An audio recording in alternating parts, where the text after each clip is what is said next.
Jitume mwenyewe kwa simu yako, bonyeza *811 *963 hash. Unavyojikakamua kupata ufanisi, ndivyo utakavyofurahi baada ya kufanikiwa. Usisubiri kusukumwa na mtu, jitume mwenyewe. Ili kupata skiza tune hii, bonyeza *811 *963 hash, *811 *963 hash.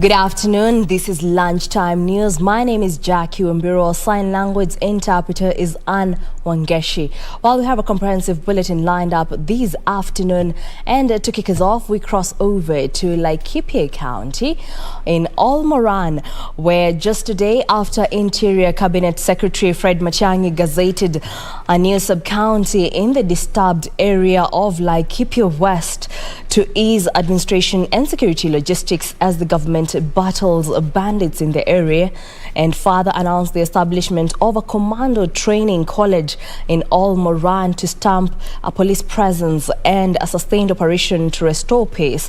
Dr. Fred Matiang'i Saturday wound up his tour and has commissioned the construction of Olmoran Police Division headquarters and distributed building materials to those whose houses were burnt down.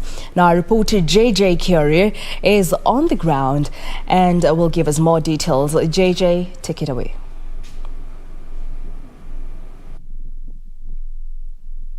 All right, thank you very much, Jacky Wambiru, back at Broadcasting House. And indeed, like you've rightly pointed, we are in the heart of Laikipia County, where the center of this operation to try and restore peace in this county, particularly the volatile west and north of this county. Where we are, we're just about a few kilometers away from a town called Sipili. And that is where the Cabinet Secretary, Fred Matiang'i, has just addressed residents of Sipili as regards the operation that is ongoing. And the Cabinet Secretary has wound up his tour in this region and now headed back to Nairobi, obviously to coordinate this operation from the Office of a President. But then he makes a promise that he'll keep coming back to monitor things as they were. Remember, there's a 7-day operation that is meant to flush out these bandits. But after the 7 days operation, it doesn't mean that the officers then will come out of the Laikipia West and North. It means that these officers will continue being boots on the ground and to ensure that the operation is sustained. Like you've rightly pointed, Jacky Wambiru, the work today generally was about commissioning the construction of the Olmoran Police Division headquarters that the Cabinet Secretary Fred Matiang'i has launched alongside the Governor for Laikipia, that is Nderitu Mureithi. There's a lot of money that the government is investing in the construction of that police division headquarters, and the county government has also injected 20 million shillings towards the construction of that police division headquarters. 100 police officers will be stationed in that headquarters, or they will be stationed in that headquarters as they coordinate the operation to ensure that they keep at bay the bandits who have been wreaking havoc in that area. It has been a calm night, by the way, since yesterday, after the Cabinet Secretary landed, and some of the things that we reported yesterday, including the dusk to dawn curfew and the enforcement, and telling residents to remain away. If 6 p.m. finds you, wherever it finds you, just sleep there. And the police have gotten a shot in the arm, because we have seen the presence of a few Kenya Defence Forces officers from the Laikipia locality helping the police officers to man this entire area, and the choppers flying in the sky to monitor what is happening and most likely look out for the bandits. And last night was a calm night. No incident at all. There was no burning of houses. There were no sounds of guns. You could actually say the guns went silent last night. And that's not a scene that has been experienced here for quite some time. I think the last 3 months, residents of Olmoran and a place called Save, I think they have witnessed the havoc that is caused by the bandits. But as it were, the guns went silent last night. Is this sustainable?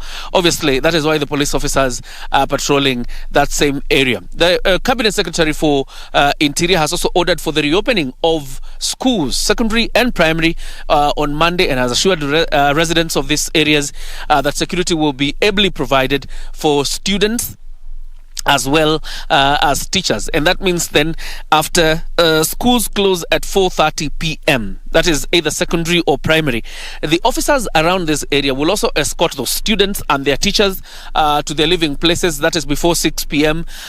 Comes when the curfew time begins. And therefore, the Cabinet Secretary is saying there's no reason for worry. Students should go back to school. Some of the schools in these areas, like Laikipia West and North, have not opened yet for the first term that began in the month of September. They were yet to open those schools. Some of them had opened and then they closed down because of the exacerbation of the situation. But as it were, things are calm, and obviously we are waiting to monitor the situation and see how things go.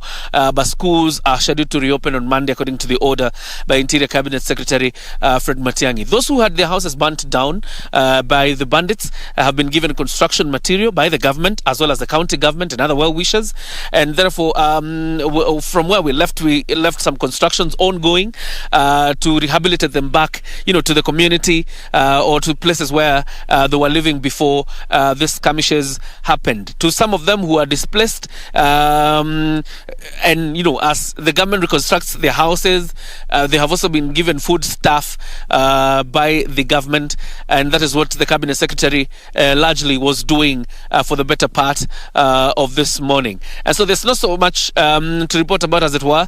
That is what the Cabinet Secretary has been doing this entire time from morning up until now. The situation is still calm. And everybody remains hopeful, including government as well as the residents of this county, that things return to normalcy, or at least they stay as they are.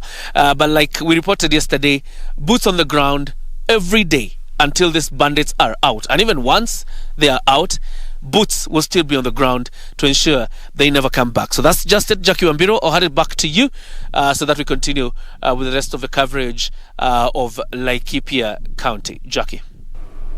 Well, thank you so much, John Jacob Carrier, for that detailed report on the security situation in Olmoran, Laikipia County.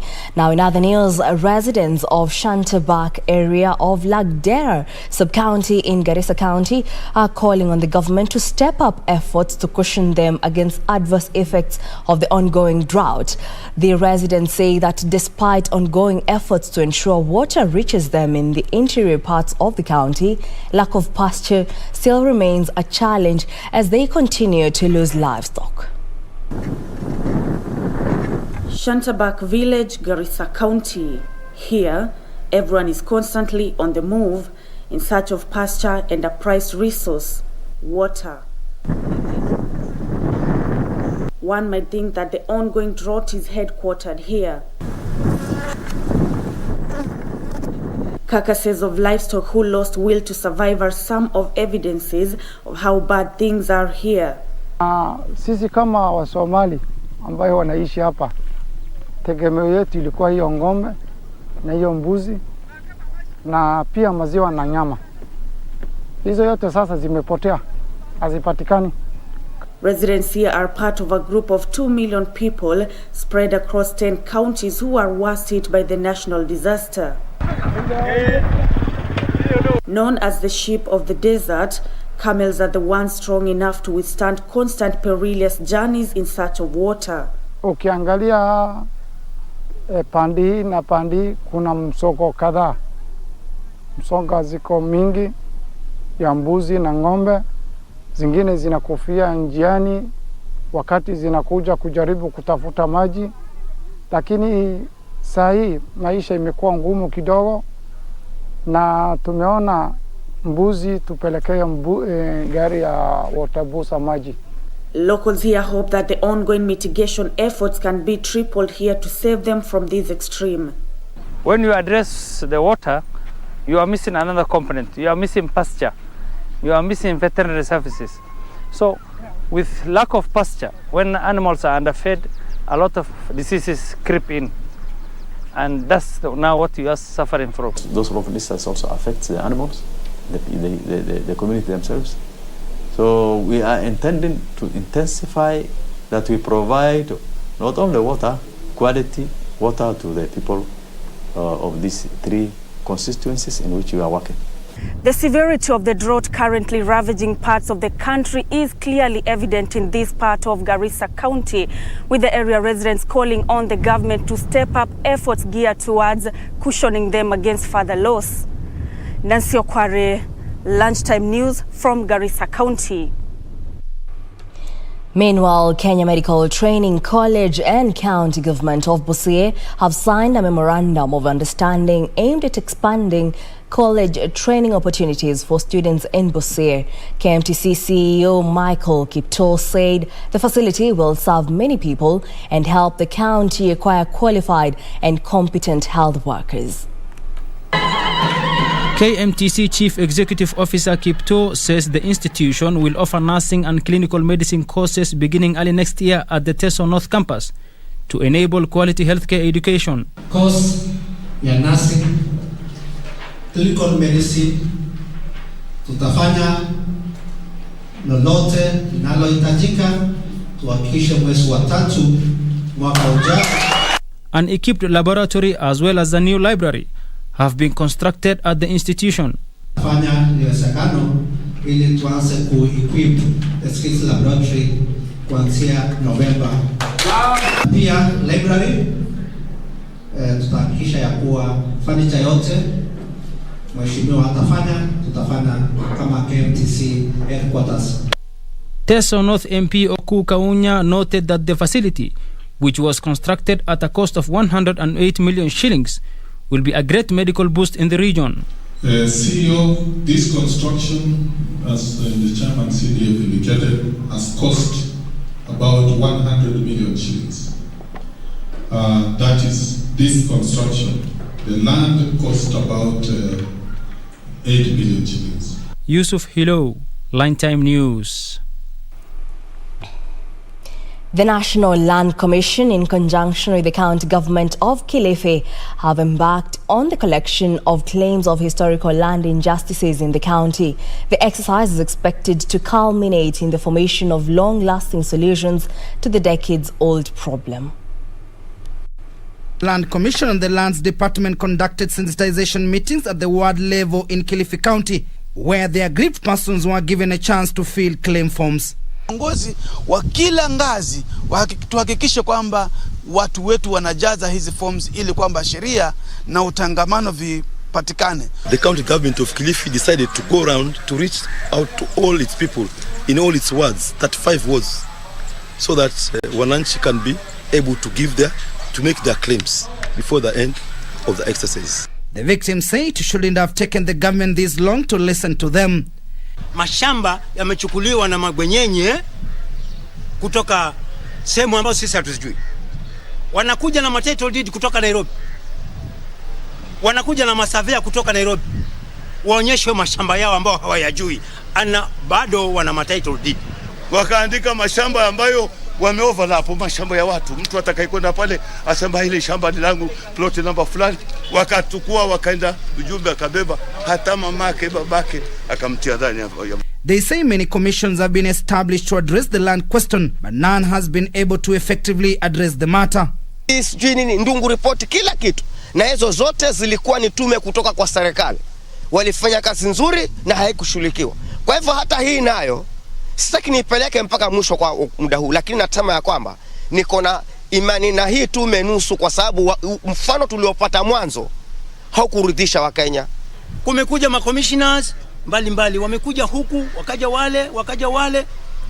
Daktari aliyekutibu si ndio anajua wewe mgonjwa nini? Yule ambaye hakutibu sana bahatisha. Hii National Land Commission inabahatisha kwa sababu hawaja underground. walioenda ground ni hawa.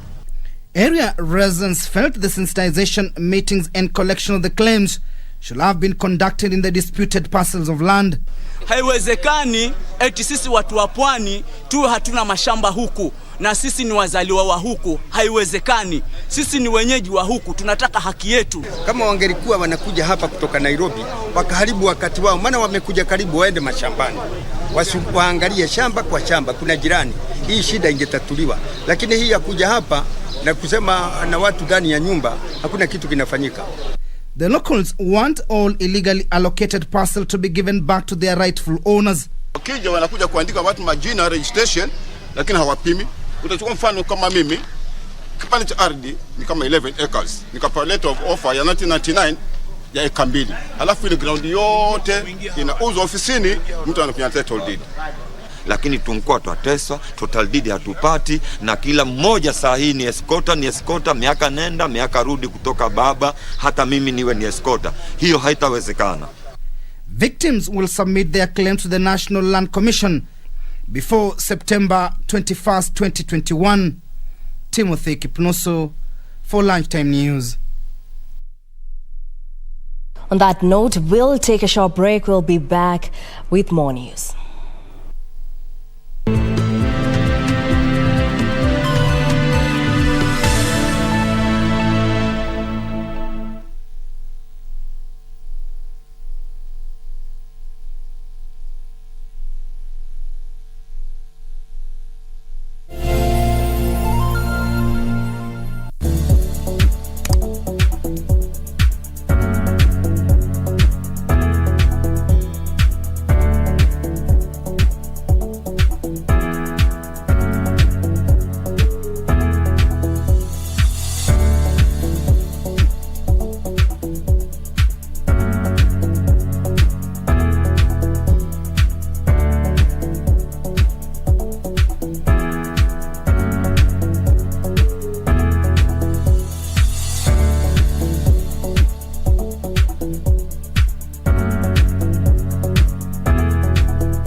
So tall and beautiful. Meanyu erishata autunganyi. I've heard them talking about the father of the house, but I've never seen him. What is this? I love the smell. Should have told her how you feel. Then what?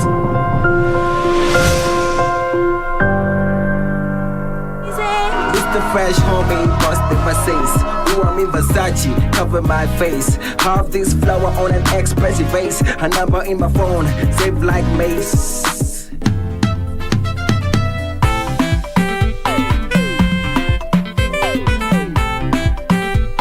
I said let's get to work. Hey, at little girl, it's a gift for you. You know, respect goes both ways. If the aim was to let the teacher go quietly, how come there are so many stories about his departure? How come? Something is amiss, eh? Something is amiss. I can confidently say I have learned nothing, and I am confident it is going to get worse before it gets better. How about who are you? I am Mr. Fridge. What sort of a stupid name is that? What did you do to piss off your parents like that? Classmates, every Saturday on KBC.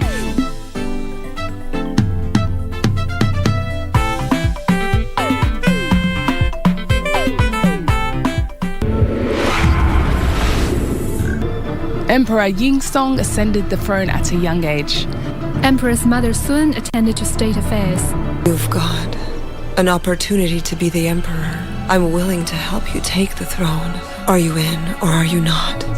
Yingzong listened to the words of eunuch Wang Zhen and became quite discontented with her. She can't just do what she wants. I'm doing this for your own good. Wang Zhen was afraid it would affect his own position and ordered assassins to kill Prince Chen before his arrival at the capital.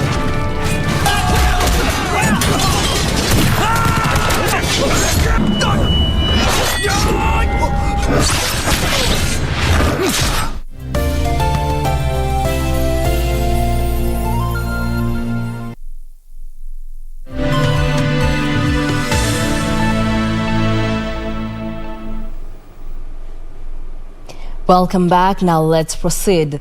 Anti-female genital mutilation crusaders now say ending the vice requires change in strategy. Speaking after a meeting in Baringo, the crusaders under the umbrella of the Sauti Dada Africa Association said sensitization of communities through civic education is a better approach to combat the outlawed practice. They said legal mechanisms have failed to address the matter as perpetrators go into hiding. A section of crusaders and religious leaders championing to an end in rising cases of female genital mutilation in Baringo want the current strategy involving courts changed and instead civic education embraced. During a meeting by stakeholders in the race towards attaining a presidential directive to end the vice by 2022, the crusaders said communities are still holding on to the culture. I think there is a disconnect between the policy, community, and even the law implementers. So basically, what we need to do at the moment, we need first of all to begin policy dialogues. Emotional attachments to these cultures, and therefore there's need for us to adopt a consultative, a collaborative approach where we have dialogue with these communities, because through this retrogressive vice is actually a cultural thing that dates back to several centuries ago. Lilian Kosgei, the founder of Sauti Dada Africa, said cases of FGM are still rampant in Tiati, with findings indicating that girls are subjected to early marriages after undergoing FGM. She said lack of funds to facilitate outreach programs is still a challenge. Unfortunately, we will not have ended FGM by 2022. This is perhaps because of the factors that has limited us from achieving this commitment fully, especially where I come from. Most girls have not gone to school. Most girls are still being subjected to these retrogressive cultures like female genital mutilation and child marriages. So the lack of this institution has really limited girls from achieving their dreams in life. One of the reasons that makes us not achieve this by 2022 is the approaches that we've been using before. Some of these approaches were biased. Some of these approaches were not workable in a setup that is entirely patriarchal. Other challenges cited are professionals with political interest, usually advocating for preservation of culture and thus eroding gains made in fighting FGM. Means telling people to go back to old traditions, including boring earlobes like mine, so that you look Al-Chamusoni, and then circumcising girls so that you look Al-Chamusoni. After he talks like this, people say, yes, that is very true. And then he gets into his car, starts it, engages all the gears, and flies away to Nairobi, leaving you here, where he does not do anything. Even his children do not speak our language. For Lunchtime News, I'm Gladys Mungai.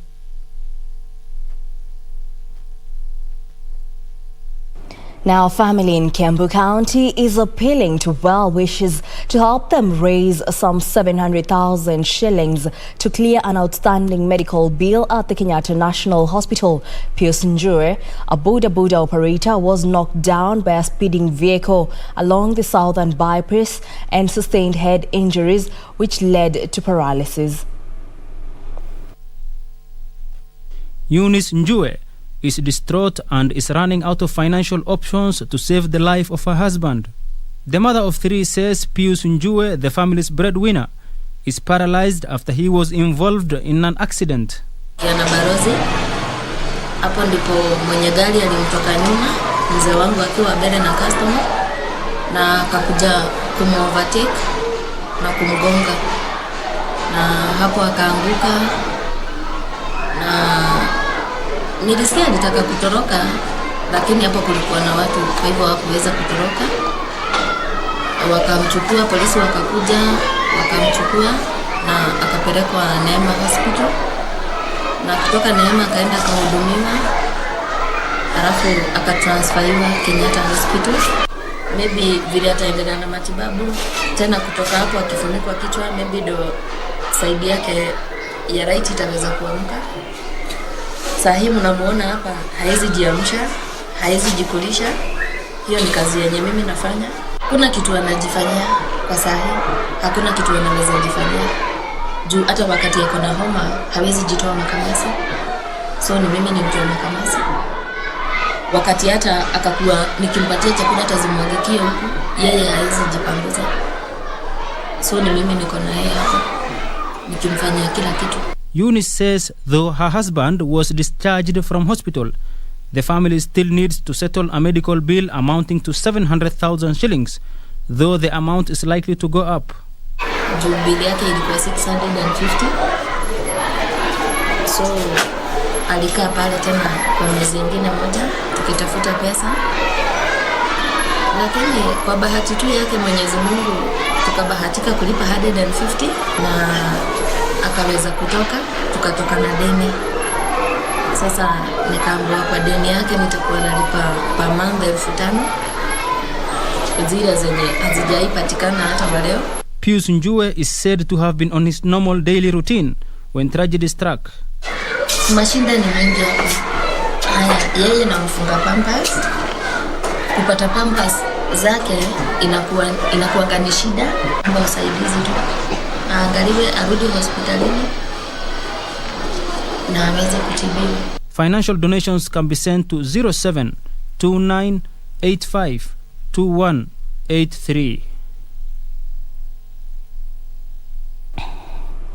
Now we move on to sports news, where Novak Djokovic avenged his Tokyo Olympics defeat to Alexander Zverev over 5 sets to move to within one victory of a historic US Open title. The world number one will now take on Russian Medvedev in tomorrow's final after the second seed is the past 21-year-old Canadian Felix Auger-Aliassime in his semi-final. Defeat by Alexander Zverev in the semi-finals of the Tokyo Games had denied Djokovic the chance to become the first man to complete the Golden Slam of all 4 major titles and Olympic singles gold, but the possibility of a calendar Grand Slam and a 21st major